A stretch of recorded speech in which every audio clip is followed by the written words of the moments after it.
সময়ের সঙ্গে সঙ্গে এগিয়ে আসছে পবিত্র রমজান মাস। রমজান শেষে বিশ্বের মুসলমানরা উদযাপন করবে ঈদ উল ফিতর, যা ইসলামের অন্যতম প্রধান ধর্মীয় উৎসব। তাই এখন থেকেই শুরু হয়েছে ঈদ উল ফিতরের সম্ভাব্য দিনক্ষণ নিয়ে আগ্রহ। সংযুক্ত আরব আমিরাতের জ্যোতির্বিদরা জানিয়েছেন, এবছর ২৮ ফেব্রুয়ারি রমজানের চাঁদ দেখা যেতে পারে। যদি ওই দিন চাঁদ দেখা যায়, তাহলে ১ মার্চ থেকে রমজান মাস শুরু হবে।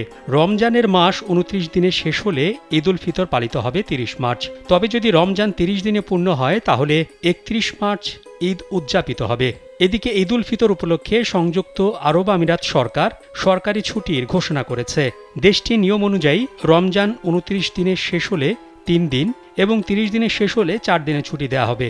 উল্লেখ্য, আরব আমিরাতের সরকারি ছুটির বিষয়টি ইসলামিক হিজরি ক্যালেন্ডারের ওপর নির্ভরশীল এবং চাঁদ দেখা কমিটির সিদ্ধান্ত অনুযায়ী চূড়ান্ত তারিখ নির্ধারণ করা হবে। জ্যোতির্বিদদের পূর্বাভাস অনুযায়ী ২০৩১ সাল পর্যন্ত হালকা শীতের মধ্যেই রমজান মাস শুরু হবে। এটি প্রথমবারের মতো এবছর থেকে হতে যাচ্ছে, যা মুসলমানদের জন্য স্বস্তিদায়ক বলে মনে করছেন বিশেষজ্ঞরা।